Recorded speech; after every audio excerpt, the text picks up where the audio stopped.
maganda ang hangin dito sa Town and Country, kabayan. Kaya naman samahan niyo ako for another open house tour here at Molino Tree, Bacoor, Cavite.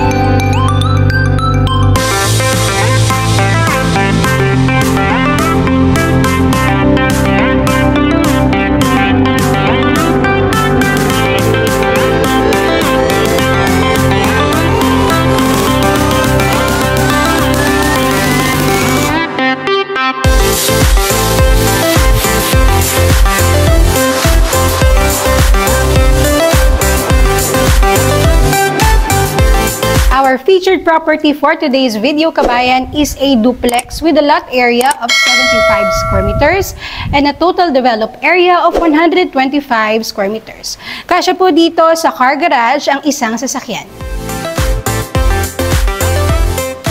Now for our entrance door, naka-solid wood po itong ating pintuan. And as we enter here, tiles used here is a granite tiles na may sukat na 60 by 60.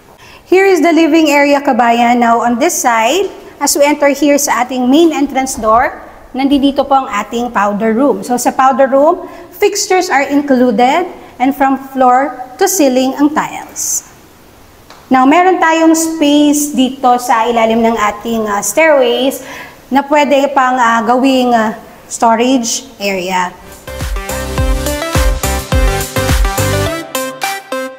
Now, let's walk here.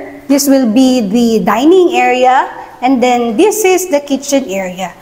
The tiles used in the kitchen area is granite tiles, kabayan, and kasama po ang ating overhead and under cabinets. Now, on this side, so may space dyan, din po natin lalagay ang ating range hood. Now, walking here naman, dito sa side na ito, ang ating refrigerator. Now, let's have a walk here again, palabas. So, may pintuan dyan, palabas sa ating service area. Nasa ating service area, so makita nyo, meron tayo ditong service counter. May gripo na rin nakasama. So may space pa dito, kabayan. At syempre, hindi kasama ang walis. And then, on this side naman, meron itong stairways na papunta dyan. Nasa taas po ang free water tank.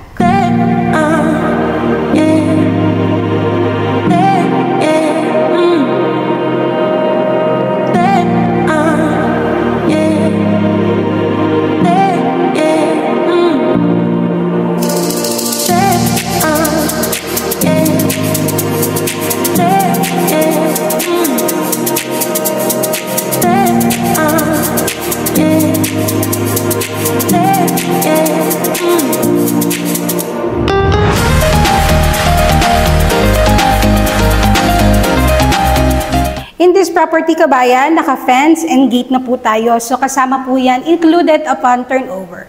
Now, we are ready to check the second floor. Yan, so makita nyo, the handle and even the stairways ay wood siya, but don't worry, yan po ay gawa sa solid wood, which is what we called apitong. So, pwede nyo po yung i-search kung ano po ang apitong.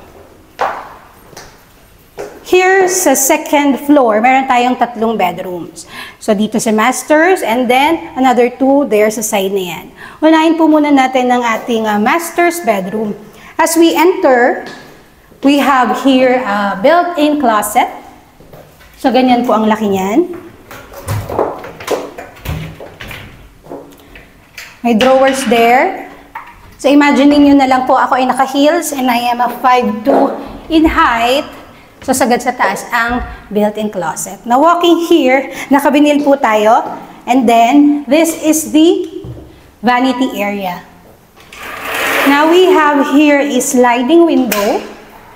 Buksan nyo lang yan. Ang maganda dito, kabayan, sa Town and Country. So, makikita nyo, dito sa side na to, ayan ang magiging view nyo kung kayo ay nasa master's bedroom. Mahangin po talaga dito. Although, mainit ang araw. Syempre, may araw. But still, mahangin.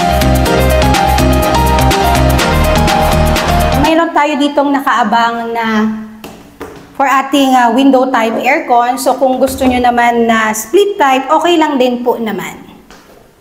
Here at the master's bedroom, it has its own toilet and bath. Now, dito sa toilet and bath, hindi ko alam kung didilim na ang ating video, no? Sana nakikita nyo pa, but the floor to ceiling ang tiles. And then, meron tayong shower enclosure.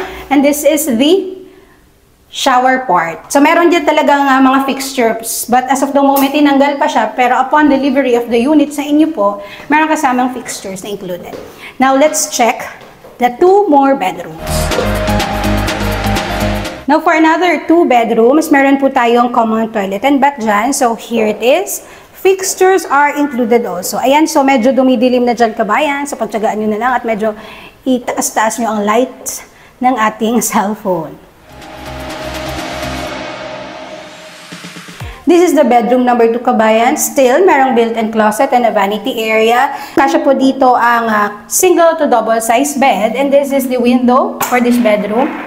So, may window and may awning window. So, pag awning window, ganyan po kabayan. And then, andito po yung nakaabag for window type aircon. Here is the bedroom number 3 kabayan. Built-in closet, vanity area, and then, ang window naman sa side na to ay sliding po. So, ayan. At ito ang nakaabang for a window type aircon. So, kung maliit pa lang ang iyong pamilya kabayan, okay po itong duplex property sa Molino Tribacoor. Malapit po ito sa mga schools. So, kung familiar kayo sa area, and pwede rin yun rin pong i-google yan. Now, ang kasya po dito sa bedroom number 3 is a single to double size bed.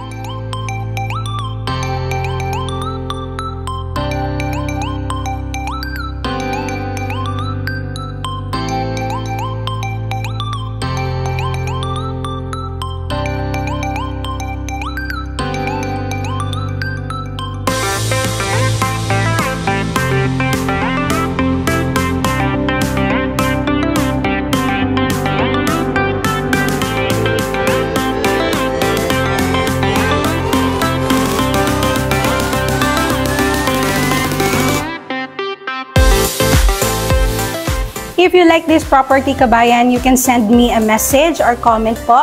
And the description of this property is nasa sa description box. And don't forget to like and subscribe to my YouTube channel para lagi naman kayo updated sa ating upcoming pa naming house tour videos. Now, again, this is Tinyop of Exosia Properties. Thank you for watching, kabayan!